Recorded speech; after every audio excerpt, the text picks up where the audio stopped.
இலுமினாட்டிகள் அப்படிங்கறது வந்து என்னன்னா ஒரு நகைச்சுவை சார்ந்த விஷயமா, அதாவது வந்து அதெல்லாம் சும்மா சும்மா இதை பத்தி பேசுறவங்க ஒன்றும் தெரியாம பேசுறாங்க, பேஸ் இல்லாம பேசுறாங்க, ஒரு அந்த இலுமினாட்டினாவே ஒரு ஃபன், ஒரு நம்ப தகுந்த விஷயம் இல்லைங்கிற மாதிரி. யார் வணிகத்தை மையப்படுத்தி கார்ப்பரேட் முதலாளித்துவத்தை கொண்டு வராங்களோ அவங்களதான் இலுமினாட்டி நான் சொல்றேன்.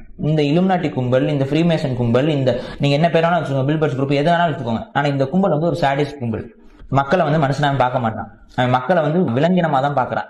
அவன் உண்மையான ராஜாவா இருக்கணும்னு நினைக்கிறான், அவன் குடும்பம் தான் ராஜாவா இருக்கணும்னு நினைக்கிறான், வேற அவனுக்கு எதிராக யாரும் வந்துடக்கூடாதுன்னு நினைக்கிறான்.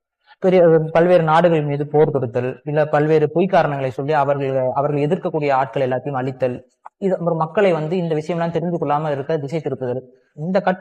இந்த பொருளாதார கட்டுப்பாடை வைத்துக் கொள்வதன் மூலமா உலகத்தை அவர்கள் தான் உண்மையாகவே ஆள்கிறாங்க. இவ்வளவு கெட்டவங்க இந்த உலகத்துல இருப்பாங்களான்னு நீங்க நினைப்பீங்க. ஆமா இருக்கு. நான் சொன்னதுல நடந்துகிட்டு இருக்கு. டிமானிட்டைசேஷன் நான் முன்னாடி சொன்னேன். லஞ்ச ஒழிப்பு அதை பத்தி ஒரு பிச்சைக்காரர் சொல்லுவாரு, 1000 ரூபாய் நோக்கி 500 ரூபாய் நோக்கி ஒழிச்சா நீங்க இந்த வங்கிகள் என்ன வங்கி எல்லாம் பிரைவேட் பேங்க். இது நல்ல கருத்து மாதிரி உங்களுக்கு கண்ணுக்கு தெரியுது இல்ல? இதை பாக்குற இளைஞர்கள் என்ன பண்ணுவாங்க, 500 நோக்கி 1000 நோக்கி ஒழிச்சுட்டா இந்தியாவில லஞ்சம் ஒழிஞ்சிடும் அப்படிங்கிற செயல் வருவாங்க. அதனால என்ன ஆகும், வங்கிகளுக்கு லாபம். கெட்ட பக்கம் சிரிச்ச டிமானிட்டைசேஷன் நடந்துச்சு, எங்க போனேன்? We have decided that the 500 rupee and 1000 rupee currency notes will no longer be legal tender. இந்த ஃபார்மர் பில்ல நான் மலேசியால ஒரு இன்டர்வியூ கொடுக்கும்போது ஃபார்மர் பில் என்னையே அறியாமல் இந்த மாதிரி வருங்காலத்தில் நடக்கும் நான் பேசியிருக்கேன். தமிழ்நாட்டில் அடுத்து என்ன கொண்டு வருவாங்கன்னா, இந்த நெல் மணிகள் எல்லாம் விற்பதற்கு, இந்த தானிய வகைகள் இதெல்லாம் காய்கறிகள் எல்லாம் விற்பதற்கு ஒரு கார்பரேட் வந்துருவான். அவனே ப்ரொக்யூர் பண்ணி அவனே விற்பான். பெரிய பெரிய பிக் பாஸ்கெட், அந்த பாஸ்கெட், இந்த பாஸ்கெட், ஏதாவது ஒரு நிறுவனம் உள்ள வரும். அது அப்படியே தான் இருக்கு. ஃபார்மர் பில்ஸ் நடக்க போகுதுன்னு நான் சொல்லியிருக்கேன், அது நடந்திருக்கு. மக்கள் போராடிட்டு இருப்பாங்க, திடீர்னு ஒரு நாள் லத்தி சார்ஜ் அடிப்பாங்க, ஆட்டோவை கொளுத்துவாங்க.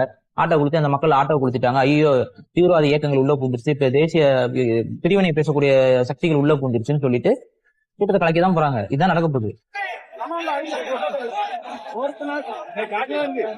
சமூக விரோதிகள் தான் வந்து கெடுத்துட்டு போலீஸ் அடிச்சது அவங்கதான், கலெக்டர் அடிச்சது அவங்கதான், அந்த குடியிருப்பு எரிச்சதும் அவங்கதான். இந்த ப்ராப்ளம் ஸ்டார்ட் ஆனதே போலீஸ் அடிச்ச பிறகுதான். பல நோய்கள் இங்க பரப்பப்படுது. திடீர்னு அவுட் பிரேக் வரும்.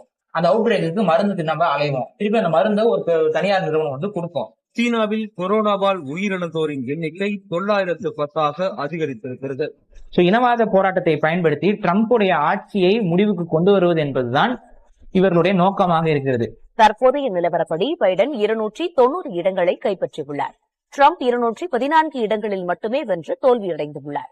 அமெரிக்காவில் பதவியில் இருந்த அதிபர் ஒருவர் தோல்வியடைந்து வெள்ளை மாளிகையை விட்டு வெளியேறுவது கடந்த 30 ஆண்டுகளில் இதுவே முதல் முறையாகும். ஜல்லிக்கட்டு பிரச்சனையை நான் முன்னாடியே பேசியிருக்கேன்.